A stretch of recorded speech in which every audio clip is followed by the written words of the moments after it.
Wilkinson here. Today I'm in LA and I am with Aneela Zaman, and she was introduced to me by Lorendi Roos, who was on my podcast before. She's a great lady. So Aneela wrote a book, and that's our main topic today, though I want to find out more about her. She's also a realtor, a very successful one. I looked at one of her new listings online and whoa, really cool. So say good morning. Hi, good morning, everyone. Thank you for having me. I'm glad you're here. Thank you. How did writing a book come about? Writing a book, first of all, it was something I never thought I was going to take on. I'm dyslexic, number one. Oh, are you really? I really am. So to write a book was a huge task for me. But I just started writing morning pages. I had gotten a book called The Artist's Way that was gifted to me through a friend. And I have that book on my shelf. I You never do? read it. I want to write a book. You should actually go through the All right. Artist's Way. I actually got lucky because I had the book too. I had it for about 15 years, never opened it like you. Okay. And then I was walking one day on a street in LA and there was a flyer on, one of those posts, and it Right. was an Artist's Way workshop. And I was intrigued. I said, this is interesting. Right. This was a sign to open the book. So I started the workshop that made me do the book. And the book was really, it teaches you how to write morning pages. So it gets you into the flow of writing. That was my introduction. How the book came about was I lost a loved one through cancer. And I just had this desire to share his story because he impacted my life so greatly that I wanted the world to know about John Nicholson. And so through the morning pages, I started writing about how we connected and our love story and our whole story. Never thought anything of it in the process of it. It was just my journal of thoughts of my experiences with John. And one day I had a girlfriend that lived down the hall come over on a Sunday, and I was going to make brunch for us. And my journal was on the coffee table, and I went into the kitchen to prepare breakfast. She started reading your journal. Bad girl. She really did. She got the journal. And I remember coming back when breakfast was made with with coffee and stuff in my hand. And she's looking down at my journal. And I'm like, oh, but there's tears coming down her cheeks. And I grabbed it out of her hand. I was like, what are you doing? And she goes, oh, this is so beautiful. I had no idea. And I was like, what? Freaking out. Right. And she's like, oh my God, Aneela, I didn't know. And it was at that moment She didn't know your story. She didn't know With it John? to the depths of the story. Okay. She knew the large brush stroke of the story, Gotcha. but she didn't know the intertwining, Right. weaving aspects of the story. And so she got a little insight into it and was very moved by it. She was crying. And it was at that moment that I thought, maybe I do have a voice and a story to share, and maybe, just maybe, it might impact people in a positive way. So what did you learn in that experience? Why did you write the book? It was a hard experience, number one. Hit some of the main points. It was definitely challenging. I didn't know where to start. I think there's a chapter in the back of my book that I took a quote from Steve Jobs that really resonated for me. And it was like his quote that he gave, or the speech that he gave, was that everything in life is a connection of a dot. We're all connected through all these series of dots. And in the moment, we don't know why those dots are connecting. It's only later that we turn around, we see all the connections of those dots and why they happen. So we've got to have some kind of faith or dharma to believe in that all the sequences that are taking place, those dots, are happening for the best and for a purpose. And so I took that, and even thinking back now that we're talking, how did it all start? I knew I wanted to write this book. I didn't know how to do it. I was doing morning pages, so the story was already there, but still I didn't know how to go about in writing a book. Like to put it together. And put it the together. pieces together, right. And I was at a New Year's Eve party, and there was an author who was a very successful author. His books were actually turning into screenplays and movies. And my girlfriend had told me about him. So I walked up to him, it's a complete stranger, and I just said, hey, Danielle said you're a great author. You've got very successful books. I'm trying to write a book. What would be your advice to someone of myself who's never written a book? How do I go about it? And he said, my advice is I would start with chapters, write down all the chapters, and then within those chapters, write what you're going to talk about within those chapters. And that will be your roadmap to get to finishing the book and knowing what your book is going to contain. And it was really the best advice I got. And I took it and I sat there and I said, chapter 1 is this, chapter 2. And I knew what I wanted to talk about. And then I wrote titles or subtopics within those chapters. And then I followed that roadmap. And that's how I got to the end. So what did you learn not writing the book, but with John? Tell a little bit about your story here. My story is about being a woman in her late 30s who goes through a divorce, is so distraught by the divorce and doesn't see any hope for herself, and finds solace in a yoga class. And upon that, meeting a gentleman who is 20 years my senior, who takes a particular liking to me, but I don't take a particular liking to him. Only because of the exteriors. I never thought I'd end up with someone that's 20 years older or, in the physical shape that he was Well, he in. was doing yoga, so let's give him some here. Come on. Yes, let's give John some real good credit because he was doing yoga and he was really good at it too. But yeah, the story of John was my resistance to John at the beginning, and then finally falling madly in love with John. Only when I fell in love in my timing, John got diagnosed with cancer and unfortunately did not survive his cancer. And then we had an incredible connection once he transitioned to the other side. And till this day, it's been now 11 years since John passed.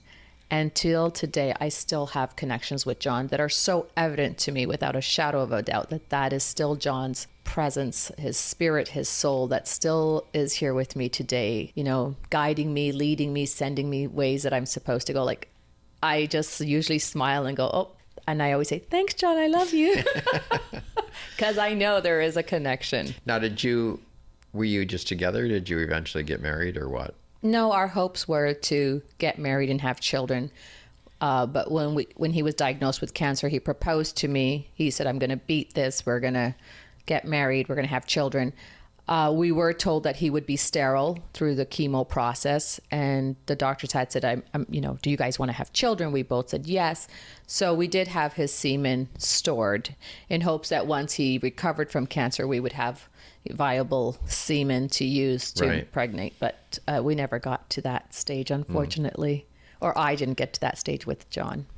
So from the time you met him at yoga class to the time he passed, what was the time frame there? Our journey was in total 2.5 years. 2.5 years. Okay. Mm-hmm. So you said he comes to you now. Would you consider him like a guide? I mean, I have guides that show me stuff. I have a Christian background and I never would have been into this. I'm going to call it woo-woo stuff. Mm-hmm. But I've been doing energy work for 5 years now. And so I realize and communicate with my guides now. And so that happens for me. So is that something you would look at it that way, or is it a different way? No, I would look at it. Thank you for sharing that. Exactly, because I think people can think it's woo-woo-y, and that I might be a little woo-woo-y in my own head, but I'm sure you can share that there are things that are just unexplainable, right? Right. That that there's no way this could be happening. Well, for me, I get specific guidance on stuff. It's like, wow, yeah. Yeah, interesting enough you say that, because when I had to move out of John's home after some time and I was looking for the next place to live, and like you say, guidance, I had guidance and knew the property that I was going to acquire was definitely a guidance through John, because when John passed, or prior to him passing, he had left me a note saying that he was going to be with me in the spirit of a hummingbird. And so whenever I see a hummingbird, I know it's a guidance, that it's like a message, or his presence is with me. And so I walked into this particular home, and on the fridge was a sticker of a hummingbird. And I just like started getting all these chills and tingles, and I just started thinking, this is the one. This has to be the apartment I'm going to get. And I didn't know it upon signing and acquiring it. It was only after that I took a back route out to drive somewhere else, and I saw his last name. Nicholson was the street name, and my jaw just dropped. I was like, what? Wow. But then at the same time, you're like, yeah, but of course it would be. I do these energy sessions with my guy every week, actually, for 5 years now. And it was really weird because there was like a really traumatic session once where a lot of stuff was going on. And in his studio where we work, there's 2 windows on 2 adjacent walls. And he told me, I get emotional now, but he told me later there was 2 hummingbirds that were in the middle of the window, just there the whole time that I was going through that. It was these 2 birds. I was like, whoa. It's powerful. Yeah. It's really powerful. And I've had that happen many times. I remember on John's memorial, it was at the Riviera Country Club, and I was standing there on the deck the day of his memorial, and a hummingbird came, and I'm not kidding, it was like 1 or 2 feet away from my face, and just stood there and looked directly at my eyes and was fluttering. And my body filled with goosebumps and chills. Right. And I just knew without a doubt, I was like, oh my God, he's here. It's what amazing. Other things has he guided you in? My career, even my career and ability to become a real estate agent I really believe that was his guidance. He was a transactional attorney. He worked in massive developments in Palm Springs and Westlake, and when he was alive, he had told me to get my real estate license, and it was what I went and enrolled into school, but he got sick. So I stopped studying to be his caregiver and take care of him through his illness. And he passed, and it was months I didn't know what I was going to do. And all of a sudden it dawned on me. I was like, my real estate, I should go back and finish my real estate. And the interesting thing is, I called the school when I realized I should go back and finish. And the woman that picked up on the other side, said, this is so ironic that you're calling today. Of course it is. Of course it was. I said, why? And she goes, today's your last day to get an extension for 6 more months because you started a year ago and you happened to call the last day of that year. But since you're calling, we will honor and extend another 6 months. And I said, great. And within that 6 months, I finished my real estate course and got my license. Wow. Well, we chatted, as you know, for a few minutes before this podcast. I thought you'd been in it for years and years and years, the way you talk. My real estate? Yeah. It's coming on a good... doing it like 20 years or something. It's coming on about 9 years now. Okay. That I've been licensed and professionally, selling homes. But I was doing real estate before with my ex-husband, but not as a realtor, just as like an investor or something. An investor, buying homes, renovating them, and then renting them out for passive income. Okay. But John was the one that said, turn it into a profession by getting your license. So talk about, you said you weren't attracted to John at first. So let's talk about some of this. So tell me a little bit more about that. But then you realized that wasn't so important. Yeah. So my ex-husband was a very handsome actor. He had beautiful blue eyes, and his body was beautiful. We were age-wise appropriate, and so there was all this chemistry, and that's kind of who I visioned myself to be with. And when we got separated, I started practicing yoga quite a bit, and John walked into the yoga class, and I didn't know this, but John told me he had noticed me weeks in advance and was always at the back class waiting for an opportunity to talk to me. And one day he had an opportunity to talk to me prior to class. And he was just a nice man to me, just an elderly man that was being kind. Wait a minute. How old was he then? So when I met John, I want to say about 38, and he was 58. That's not elderly. Especially in today's market. Come on. Yes, today's market, given that I'm now 50. So, yeah, but no, 50 was the old 30. Come on. But you're right. At But in that moment for You me, think that, yeah. I felt that and Right. thought that he's an elderly gentleman that's just being nice to me. So, you know, his hair was a little bit, you know, it was quite a bit salt and peppery, a little receding. And, you know, like never thought I would be with a gentleman like that. I was expecting someone else again, close to my age, five years either, Right. you know, older, and that's about it. And so physically, you know, he had a little bit of a belly. I mean, he was in great shape, but again, it wasn't how I ever envisioned myself to be Right. with someone. But he was really funny and intelligent, and I love more than the looks. It's if you're an intelligent human being, and we can have really deep conversations about life and spirituality, and you're going to probably entice me. Like I'm going to want to spend time.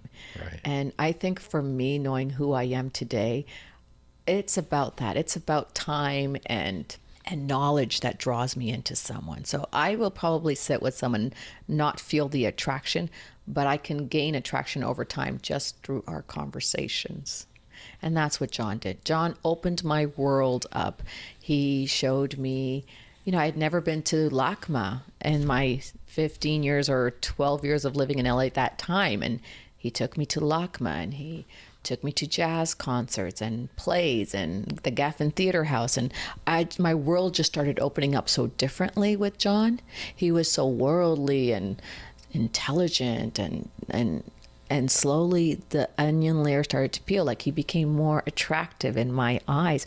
And I have to say, I was the best version of myself with John. I didn't have to be anyone. Like there are times, I'm sure you feel it, where do you ever meet someone you're so attracted and you kind of like, you're all giddy and you're trying so hard to impress that other person? Right. Yeah. And No, I would never do that.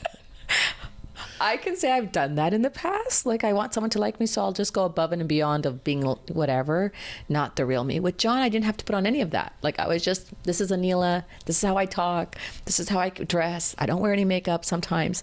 And he liked all the facets. And then eventually I was like, why, what is it? Why don't I like this guy? Like he likes everything about me. He's smart. He's intelligent. You know, he's Right. funny. He's worldly. And it just, all of a sudden it just happened. So did he ask you for a date that day, or how did that unfold? So the first time that he approached me in yoga class, he said hello before we went into yoga. And at the end, he came back and said, that was a great class. And I said, yes. And then he said, hey, do you want to grab some breakfast? And I really had nothing going on at that point. I was, you know, so distraught from my separation divorce that I said, yes. We had breakfast. We got to know each other. We laughed. He said, do you want to go to LACMA? So that afternoon, that yoga class, that date was probably a good 5-6 hour date because we did yoga, then we had breakfast, and then we went to LACMA and we hung out. What is LACMA? The Los Angeles Museum of Art. Oh, okay. On I thought it was like some no, Eastern European festival. Gotcha. no, we went to LACMA. I've been there, but okay, I didn't. Sometimes when you're hearing it, it doesn't, and you have all these, okay, whatever. and that's okay. And he was really knowledgeable on the art. Like he loved Matisse, and so he was talking about Matisse, and then we had wine, and we went to have a little drink afterwards. And I'm clumsy, just so you know, and I knocked over my glass of wine because I was telling stories, and I use my hands to Right, express myself, right. and I was expressing myself and whacked over the wine, and he laughed, and it was just great. At the end of that date, though, he went to kiss me, and he knew he was attracted. I didn't know I was attracted, and as soon as he went in for the kiss, I pushed back with my hands and pushed him away from me, and I said, "Hey, look, if you're looking for that type of relationship, I'm not your girl." Oh, I don't, really? Yeah, I'm not your girl. I said, if you want to be friends, that's cool. But if you're looking for anything more, I'm not your girl. And he just kind of smirked and he laughed and he stepped back. What did you say? Not yet. That's exactly what he thought. He did. But he was such a gentleman. He smiled and he said, "Hey, Aneela, I think you're a really cool chick. I just want to hang out with you." And I said, "Great, then we can be friends." And that's how it all started. Well, Friendship. he must have been a really smart attorney. He was one of the best. Yeah. He was one of the best out there. So the next date, how long? before that happened? I think he waited 2 days and he reached out again and he asked me out to go for dinner. I said yes. I mean, I had really nothing going on after I got divorced. That was So he was kind of filling the void for a while. He was totally filling in the blanks for me, and I didn't realize it at the time. And I actually cried a lot on his shoulder about my divorce and about how much I still loved my ex-husband. So he knew that I was still in love with my ex-husband, but here I was looking for just someone to talk to and spend time and not be in my head alone. And he filled it so well. So it was very interesting. Then he asked, okay, so how it led up to the actual relationship was he asked me to go to Vegas for a friend's birthday party. And I said, okay, because I really wanted to change the scene from LA. I just wanted to get away. So we went to Vegas. And we got to Vegas and we got to the Bellagio Hotel and he grabs my hand and he looks at me and goes, hey, look, I only have one hotel room. Would you feel better if I got you your own room? And, I didn't want him to spend the money. I said, listen, John, because we were now buddies for 4 months. And I said, John, can we just get one room with 2 beds and I'd be totally cool with that? And he said, sure. So we got a room with 2 beds and we were kind of like roomies. Right. He's just a buddy to me in my mind. And he was very respectful. We went out, we had dinner with our friends, we came back, we laid in our beds each and talked all night till we passed out. And that trip went well. So then he asked me to accompany him to another trip in Cabo. And I went, and in Cabo it was only 1 bed and it was a king size bed. And I was like, oh no. Did he ask or did that just happen? That just happened. So so I got to ask the question, pardon me for being rude. So how many dates, the possibility of 2 rooms to 1 room double bed, then you went to the king bed. So how long before you got to the twin bed where you're sleeping stacked? So the twin bed, our first trip was a twin bed in Vegas, and that took 4 months to get to. Okay. And then next month. I meant you're both together in a twin bed.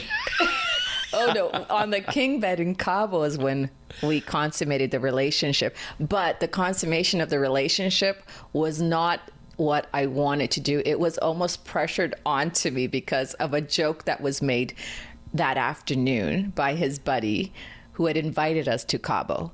And we were out and we were having drinks, and maybe the drinks was flowing through us, but I remember Scott saying to John, so you guys are getting it on, right?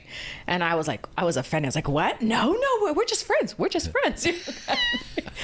And I remember Scott looking over to John, and they used to refer to each other by last names, and he says, Nicholson, you're a fucking idiot. If you're bringing a girl, you're not banging her. And but John, I really like her, he said. Exactly. And he was being such a gentleman because he could see the expression on my face. I was mortified, thinking, right. What? And John looked over at Scott and he goes, Scott, sometimes in life you just gotta you just like a person, you just want to be with them. It's not about sex. To give me the ease, don't right. worry, Aneela. But I think that's the night he took the cue and thought, yeah, what am I doing? I've been hanging out with her for 5 months. We've never slept together. And that's the night he made the moves on me. And funny enough, on that journey, I had gotten a magazine when we were flying down to Cabo to read on the plane. Right. And in that magazine, talk about the dots connecting. Right. There was an article about being a prude. And so I started getting in my own head on that trip thinking, am I a bit of a prude? You know what I mean? So timing and comments and the king size bed, everything just aligned for that moment to happen. But can I tell you, when that moment happened, I kind of just went in with it with John as you reached over and started kissing me and started to get on top of me, and I was in my head I was like, what's happening? And then another part of my head was like, stop being such a prude, just go with it. And then after it was great, but I was so in my head of do I want this to happen or do I not want this to happen? And I couldn't right. figure it out. Right. That I wasn't completely in the moment. And I kind of remember after the act, the next morning, we were honest to God, high school students. We were so awkward with each other. Because at the This would make a good movie, you know? Because I was like so bothered. I was like, then I started to get in my head, like, it was all because of Scott Peters. Scott Peters made that damn comment, and it put pressure on Nicholson to feel like he had to get in my pants, to feel like the guy. And then I kind of resented John. Huh. And I think John picked up on that, like, immediately. And, oh my God, it's like, this is the entire book, what I'm just telling you. It is exactly the book. This begs another question, though. Did you buy the magazine or did John buy it for you? How did you know? John did. How did you know? Oh, what a coincidence. He's giving you a magazine that talks about don't be a prude. No, the truth is, because he was an attorney, he read a lot of literature. Right. And so he said, we were at the newsstand, and he said, hey, grab a book to read on the airplane, because he would always grab a new book. And he would read. He was just like a reader. And I grabbed a magazine, and I remember he looked over and he goes, that's not reading. And I said, yes, it is. There's articles. All right, so he didn't physically buy the magazine and hand it to you, right? Okay. No, he didn't. All right. He was always very gracious and just allowed me to be me. How long after that before you realized, I really like this guy. This is a thing. Yeah. After that trip, it was such an awkwardness between us. He felt it. I shut down.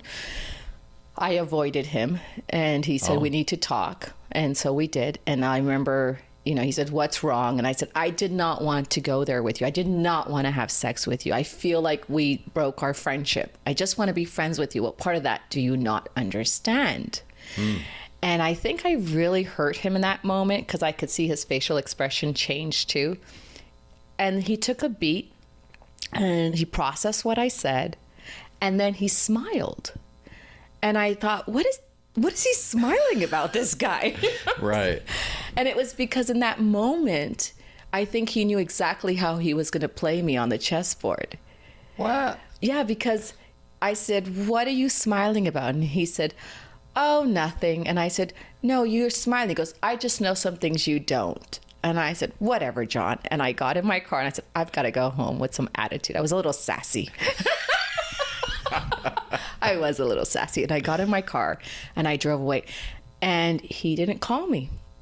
1 day, 2 days, 3 days, 4 days, 5 days. And I was like, I started to miss him, because we had such a routine of being in each other's lives. Right.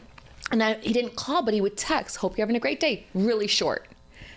Enough to touch, to say, I'm still here, but not enough of like picking up the phone and checking in and saying, want to do dinner, want to do that, like what I was accustomed to and used to.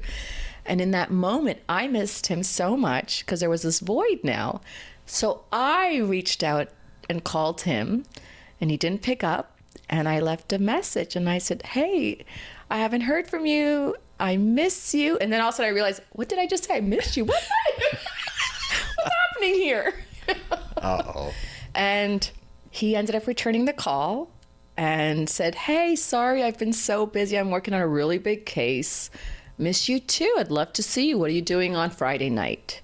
And I said, again, nothing. And he said, great, I'll make some reservations. We'll go see a jazz at Catalina Jazz Fest. We'll go see a little show, and then we'll grab dinner. I said, okay.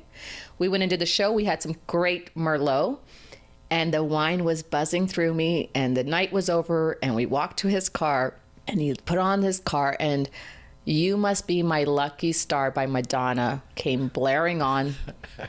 And I had a little wine. I started dancing, and I said, John, get out of the car. Let's dance. And I was dancing around him, and he was always so complimentary to me. Like, oh, honey, you're fabulous. Dance, girl. Dance your heart out. And I just looked over at him, and he was leaning against his car. His twinkling blue eyes were shining at me, and had a big smile just watching me have fun. And in that moment, I just grabbed him, and I went in, and I just started kissing him and kissing him and kissing him. Wow. And at first he was a little hesitant. He didn't know what to do, because for so long I was so resistant. And now I was the one coming in. Huh. And I said, John, will you take me home, please? And he drove me home. And I said, John, will you please come upstairs with me? And then it all unfolded. My heart just opened up like it had never opened up. And all of a sudden, this lens of how I saw John was so different. And I immediately, in that moment, I can say I fell in love. Then from that point to when he was diagnosed, how long? That was very short after that. I think it was a matter of a couple of months after that.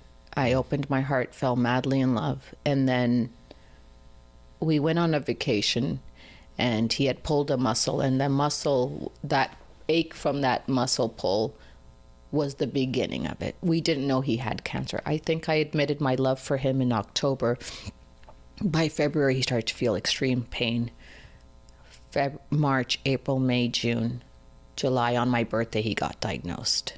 So after a few months of me professing how much I loved him, he started feeling this pain, and I would nag him to go see a doctor, and he didn't want to go see a doctor, and we kept pushing it to get him properly taken care of.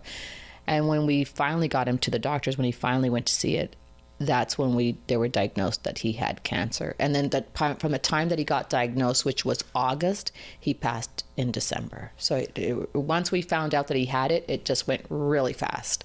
Wow. So looking at the big picture here, I mean, some people would say, I finally got it and then I lost it.